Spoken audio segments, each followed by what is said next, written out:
சுதந்திரமான பிளைன்ஃபீல்ட் கிறிஸ்தவ அறிவியல் தேவாலயத்திலிருந்து வாராந்திர பைபிள் பாடத்தை நீங்கள் கேட்கிறீர்கள். அது அமெரிக்காவின் பிளைன்ஃபீல்ட், நியூ ஜெர்சியில் அமைந்துள்ளது. மேலும் தகவலுக்கு எங்கள் வலைத்தளத்தை பார்வையிடவும். www.plainfieldcs.com. இது பாடம் ஞாயிற்றுக்கிழமை டிசம்பர் 15, 2024. தலைப்ப: கடவுள் மனிதனை காப்பவர். கோல்டன் உரை. சங்கீதம்: கர்த்தரை நம்பி நன்மை செய், தேசத்தில் குடியிருந்து சத்தியத்தை மேய்ந்துகொள். பொறுப்பு ரீதியான வாசிப்பு: ஏசாயா, எசேக்கியேல். கர்த்தர் தம்முடைய அபிஷேகம் பண்ணப்பட்டவரிடம் கூறுகிறார், நானே கர்த்தர், வேறொருவரில்லை, என்னைத் தவிர தேவன் இல்லை. பூமியின் எல்லையெங்கும் உள்ளவர்களே, என்னை நோக்கிப் பாருங்கள், அப்பொழுது இரட்சிக்கப்படுவீர்கள். நானே தேவன், வேறொருவரும் இல்லை. கர்த்தராகிய ஆண்டவர் சொல்லுகிறது என்னவென்றால், இதோ, நானே என் ஆடுகளை விசாரித்து அவைகளை தேடிப் பார்ப்பேன். அவைகளை ஜனங்களிடத்திலிருந்து புறப்படவும் தேசங்களிலிருந்து சேரவும் பண்ணி, அவைகளுடைய சுயதேசத்திலே அவைகளை கொண்டு வந்து, இஸ்ரவேல் மலைகளின் மேலும் ஆறுகள் அண்டையிலும் தேசத்தின் சகல வாசஸ்தலங்களிலும் அவைகளை மேய்ப்பேன். அவைகளை நல்ல மேய்ச்சலிலே மேய்ப்பேன். இஸ்ரவேலுடைய உயர்ந்த மலைகளில் அவர்களுடைய தொழுவம் இருக்கும். அங்கே அவைகள் நல்ல தொழுவத்தில் படுத்துக்கொள்ளும். இஸ்ரவேலின் மலைகளின் மேல் நல்ல மேய்ச்சலை மேயும். அவர்களை மேய்க்கும்படி என் தாசனாகிய தாவீது என்னும் ஒரே மேய்ப்பவனை நான் அவர்கள் மேல் விசாரிப்பாயிருக்க ஏற்படுத்துவேன். இவர் அவர்களை மேய்த்து, இவரோ அவர்களுக்கு மேய்ப்பனாயிருப்பார். கர்த்தராகிய நான் அவர்களுக்கு தேவனாக இருப்பேன். என் தாசனாகிய தாவீது அவர்கள் நடுவில் அதிபதியாயிருப்பார். கர்த்தராகிய நான் இதைச் சொன்னேன். பாடம் பிரசங்கம். பைபிளிலிருந்து. ஆதியாகமம். ஆதியிலே தேவன் வானத்தையும் பூமியையும் சிருஷ்டித்தார். பூமியானது ஒழுங்கின்மையும் வெறுமையுமாய் இருந்தது. ஆழத்தின் மேல் இருள் இருந்தது. தேவ ஆவியானவர் ஜலத்தின் மேல் அசைவாடிக் கொண்டிருந்தார். அப்பொழுது தேவன், பூமியானது புல்லையும் விதையை பிறப்பிக்கும் பூண்டுகளையும், பூமியின் மேல் தங்களில் தங்கள் விதையையுடைய கனிகளை தங்கள் தங்கள் ஜாதியின்படியே கொடுக்கும் கனிவிருட்சங்களையும் முளைப்பிக்க கடவது என்றார். அது அப்படியே ஆயிற்று. பூமியானது புல்லையும் தங்கள் ஜாதியின்படியே விதையை பிறப்பிக்கும் பூண்டுகளையும் தங்கள் தங்கள் ஜாதியின்படியே தங்களில் தங்கள் விதையையுடைய கனிகளை கொடுக்கும் விருட்சங்களையும் முளைப்பித்தது. தேவன் அது நல்லது என்று கண்டார். பின்பு தேவன், நமது சாயலாகவும் நமது ரூபத்தின்படியேயும் மனுஷனை உண்டாக்குவோமாக, அவர்கள் சமுத்திரத்தின் மச்சங்களையும் ஆகாயத்து பறவைகளையும் மிருக ஜீவன்களையும் பூமியனைத்தையும் பூமியின் மேல் ஊறும் சகல பிராணிகளையும் ஆளக்கடவர்கள் என்றார். பின்னும் தேவன், இதோ, பூமியின் மேல் எங்கும் விதை தரும் சகலவித பூண்டுகளையும் விதை தரும் கனிமரங்களாகிய சகலவித விருட்சங்களையும் உங்களுக்கு கொடுத்தேன். அவைகள் உங்களுக்கு ஆகாரமாயிருக்க கடவது. அப்பொழுது தேவன் தாம் உண்டாக்கின எல்லாவற்றையும் பார்த்தார். அது மிகவும் நன்றாயிருந்தது. சங்கீதம். கர்த்தாவே, மனுஷரையும் மிருகங்களையும் காப்பாற்றுகிறீர். தேவனே, உம்முடைய கிருபை எவ்வளவு அருமையானது! அதினால் மனுபுத்திரர் உமது செட்டைகளின் நிழலிலே வந்தடைகிறார்கள். உமது ஆலயத்திலுள்ள சம்பூரணத்தினால் திருப்தியடைவார்கள். உமது பேரின்ப நதியினால் அவர்கள் தாகத்தை தீர்க்கிறீர். உபாகமம். உன் தேவனாகிய கர்த்தர் உன்னை நல்ல தேசத்திலே பிரவேசிக்க பண்ணுகிறார். அது பள்ளத்தாக்குகளிலும் மலைகளிலுமிருந்து புறப்படுகிற ஆறுகளும் ஊற்றுகளும் ஏரிகளுமுள்ள தேசம். அது கோதுமையும் வாட்கோதுமையும் திராட்சைச் செடிகளும் அத்திமரங்களும் மாதளஞ்செடிகளும் உள்ள தேசம். அது ஒலிவமரங்களும் எண்ணெயும் தேனுமுள்ள தேசம். அது தாழ்ச்சி இல்லாமல் அப்பம் புசிக்கத்தக்கதும் ஒன்றும் உனக்கு குறைவுபடாததுமான தேசம். அது கல்லுகள் இரும்பாயிருக்கிறதும் செம்பு வெட்டி எடுக்கத்தக்க மலைகள் உள்ளதுமான தேசம். ஆகையால் நீ புசித்து திருப்தியடைந்திருக்கையில் உன் தேவனாகிய கர்த்தர் உனக்கு கொடுத்த அந்த நல்ல தேசத்துக்காக அவரை ஸ்தோத்திரிக்க கடவாய். தானியேல். யூதாவின் ராஜாவாகிய யோயாக்கீம் அரசாண்ட 3ஆம் வருஷத்திலே பாபிலோனின் ராஜாவாகிய நேபுகாத்நேச்சார் எருசலேமுக்கு வந்து அதை முற்றுகை போட்டான். அப்பொழுது இஸ்ரவேல் புத்திரருக்குள்ளே ராஜகுலத்தார்களிலும் துறைமக்களிலும் யாதொரு மாசும் இல்லாதவர்களும் அழகானவர்களும் சகல ஞானத்திலும் தேறினவர்களும் அறிவில் சிறந்தவர்களும் கல்வியில் நிபுணரும் ராஜாவின் அரமனையிலே சேவிக்க திறமையுள்ளவர்களுமாகிய சில வாலிபரை கொண்டுவரவும் அவர்களுக்கு கல்தேயரின் எழுத்தையும் பாஷையையும் கற்றுக் கொடுக்கவும் ராஜா தன் பிரதானிகளின் தலைவனாகிய அஸ்பேனாசுக்கு கற்பித்தான். தான் உண்ணும் போஜனத்திலேயும் தான் குடிக்கும் திராட்சரசத்திலேயும் தினம் ஒரு பங்கை அவர்களுக்கு நியமித்து அவர்களை 3 வருஷம் வளர்க்கவும் அதின் முடிவிலே அவர்கள் ராஜாவுக்கு முன்பாக நிற்கும்படி செய்யவும் கட்டளையிட்டான். அவர்களுக்குள் யூதா புத்திரராகிய தானியேல், அனனியா, மீஷாவேல், அசரியா என்பவர்கள் இருந்தார்கள். தானியேல் ராஜாவின் போஜனத்தினாலும் அவர் பானம் பண்ணும் திராட்சரசத்தினாலும் தன்னை தீட்டுப்படுத்தலாகாதென்று தன் இருதயத்தில் தீர்மானம் பண்ணிக்கொண்டு தன்னை தீட்டுப்படுத்தாதபடி பிரதானிகளின் தலைவனிடத்தில் வேண்டிக் கொண்டான். பிரதானிகளின் தலைவன் தானியேலை நோக்கி, உங்களுக்கு போஜனத்தையும் பானத்தையும் குறித்திருக்கிற ராஜாவாகிய என் ஆண்டவனுக்கு நான் பயப்படுகிறேன். அவர் உங்களோடொத்த வாலிபரின் முகங்களைப் பார்க்கிலும் உங்கள் முகங்கள் வாடிப்போனவைகளாக காணவேண்டியதென்ன? அதனால் ராஜா என்னை சிரச்சேதம் பண்ணுவாரே என்றான். அப்பொழுது பிரதானிகளின் தலைவனாலே தானியேல், அனனியா, மிஷாவேல், அசரியா என்பவர்கள் மேல் விசாரிப்புக்காரனாக வைக்கப்பட்ட மேல்ஷார் என்பவனை தானியேல் நோக்கி, 10 நாள் வரைக்கும் உமது அடியாரைச் சோதித்துப் பாரும். எங்களுக்கு புசிக்க பருப்பு முதலான மரக்கறிகளையும் குடிக்க தண்ணீரையும் கொடுத்து எங்கள் முகங்களையும் ராஜபோஜனத்தில் புசிக்கிற வாலிபருடைய முகங்களையும் ஒத்துப்பாரும். பின்பு நீர் காண்கிறபடி உமது அடியாருக்குச் செய்யும் என்றான். அவன் இந்த காரியத்திலே அவர்களுக்கு செவி கொடுத்து 10 நாளளவும் அவர்களை சோதித்துப் பார்த்தான். 10 நாள் சென்ற பின்பு ராஜபோஜனத்தை புசித்த எல்லா வாலிபரை பார்க்கிலும் அவர்கள் முகம் களையுள்ளதாயும் சரீரம் புஷ்டியுள்ளதாயும் காணப்பட்டது. அவர்களை ராஜாவினிடத்தில் கொண்டு வருகிறதற்கு குறித்த நாட்கள் நிறைவேறினபோது பிரதானிகளின் தலைவன் அவர்களை நேபுகாத்நேச்சாருக்கு முன்பாக கொண்டு வந்து விட்டான். ராஜா அவர்களோடே பேசினான். அவர்கள் எல்லாருக்குள்ளும் தானியேல், அனனியா, மீஷாவேல், அசரியா என்பவர்களைப் போல வேறொருவரும் காணப்படவில்லை. ஆகையால் இவர்கள் ராஜசமூகத்தில் நின்றார்கள். ஞானத்துக்கும் புத்திக்கும் அடுத்த எந்த விஷயத்தில் ராஜா அவர்களை கேட்டு விசாரித்தானோ அதிலே தன் ராஜ்யம் எங்குமுள்ள சகல சாஸ்திரிகளிலும் ஜோசியரிலும் அவர்களை 10 மடங்கு சமர்த்தராக கண்டான். கோரேஸ் ராஜ்யபாரம் பண்ணும் 1ஆம் வருஷமட்டும் தானியேல் அங்கே இருந்தான். ஏசாயா.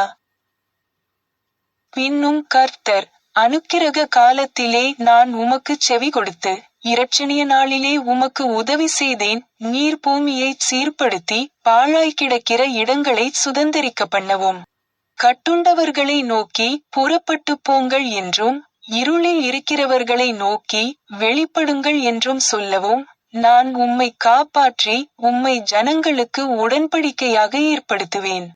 அவர்கள் வழியோரங்களிலே மேய்வார்கள், சகல மேடுகளிலும் அவர்களுக்கு மேய்ச்சல் உண்டாயிருக்கும். அவர்கள் பசியாயிருப்பதுமில்லை, தாகமாயிருப்பதுமில்லை, உஷ்ணமாகிலும் வெயிலாகிலும் அவர்கள் மேல் படுவதுமில்லை. அவர்களுக்கு இரங்குகிறவர் அவர்களை நடத்தி, அவர்களை நீரூற்றுகளிடத்திற்கு கொண்டு போய்விடுவார். சங்கீதம். கர்த்தரை துதியுங்கள், அவர் நல்லவர், அவர் கிருபை என்றும் உள்ளது. அவருடைய கிருபையினிமித்தமும் மனுபுத்திரருக்கு அவர் செய்கிற அதிசயங்களினிமித்தமும் அவரை துதிப்பார்களாக. மேரி பேக்கர் எட்டி எழுதிய கிறிஸ்டியன் சயின்ஸ் பாடநூல் அறிவியல் மற்றும் ஆரோக்கியத்துடன் கீடூத்தி ஸ்கிரிப்ட்ஸிலிருந்து தொடர்புடைய பத்திகளை படிப்பேன். அறிவியல் மற்றும் ஆரோக்கியம். ஆவியானவர் ஒவ்வொரு பொருளையும் முறையாக ஊட்டி உடுத்துகிறார். அது ஆன்மீக படைப்பின் வரிசையில் தோன்றும். இவ்வாறு கடவுளின் தந்தையையும் தாய்மையையும் மென்மையாக வெளிப்படுத்துகிறது. தெய்வீக அறிவியலில் மனிதன் கடவுளால் பராமரிக்கப்படுகிறான். தெய்வீக கொள்கை. பூமி கடவுளின் கட்டளையின்படி மனிதனின் பயன்பாட்டிற்கான உணவை கொண்டு வருகிறது.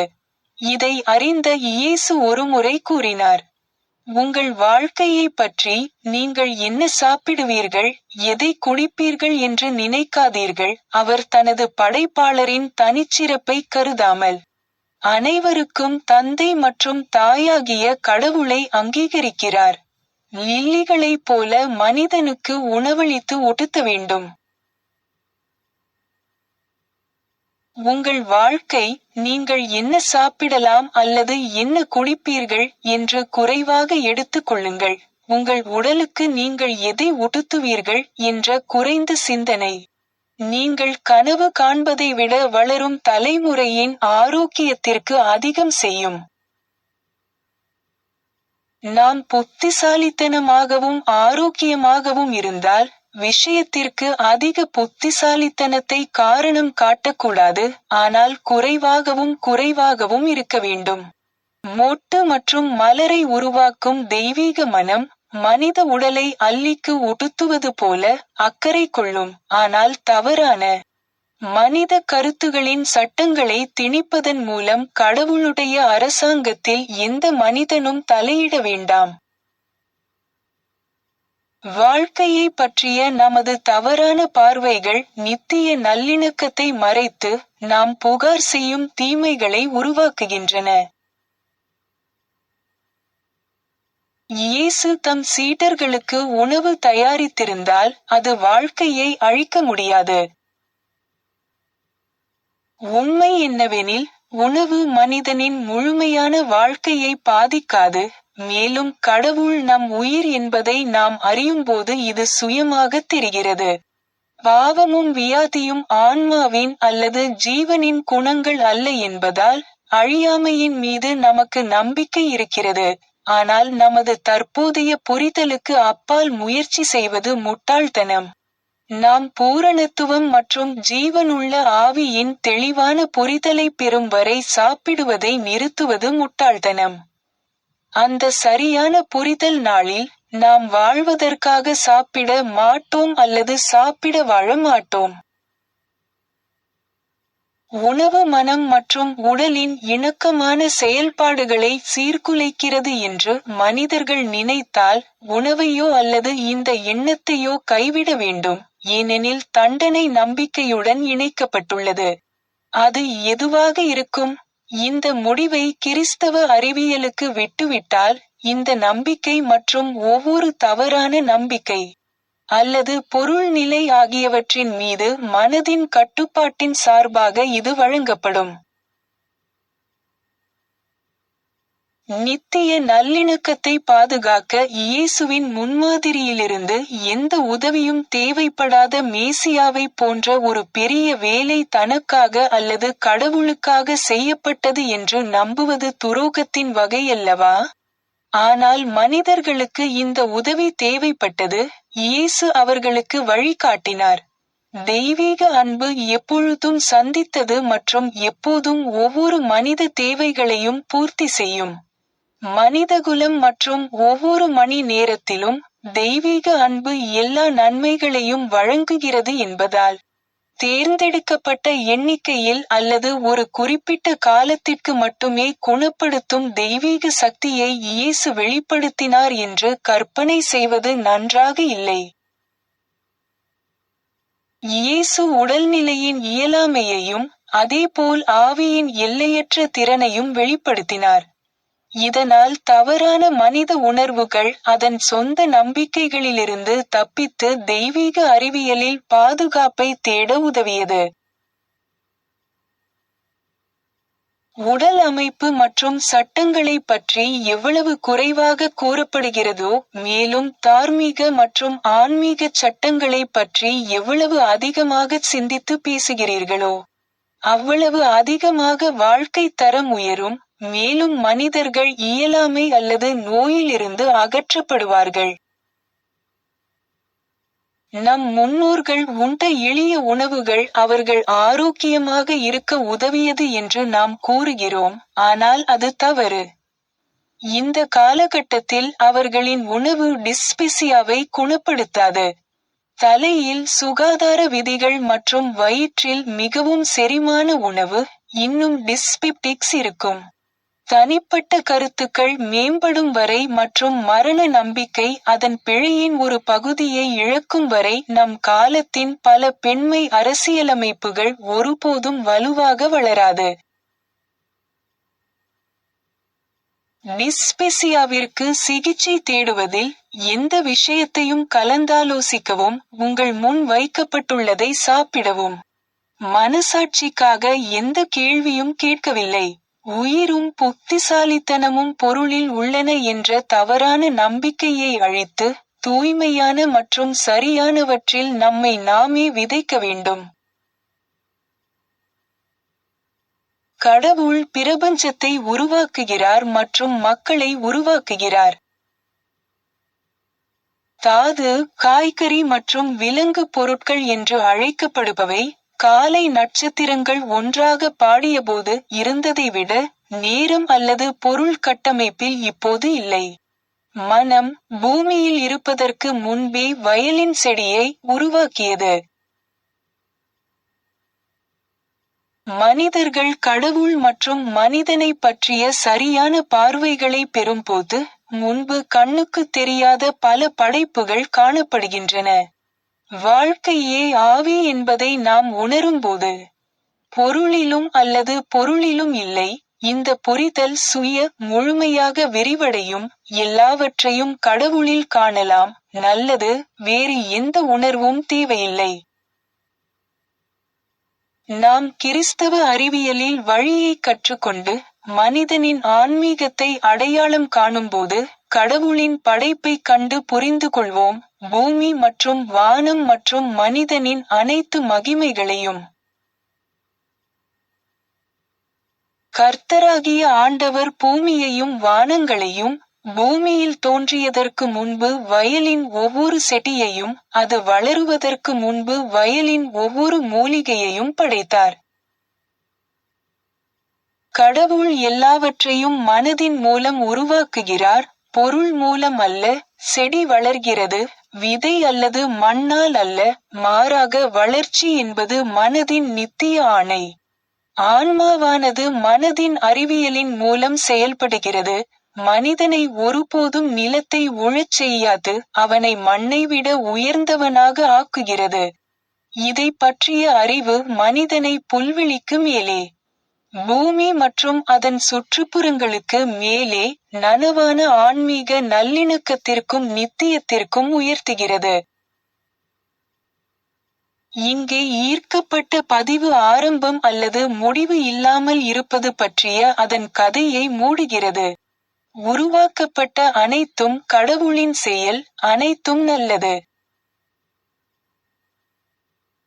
கடவுள் என்பது உயிர் அல்லது புத்திசாலித்தனம், இது விலங்குகள் மற்றும் மனிதர்களின் தனித்துவத்தையும்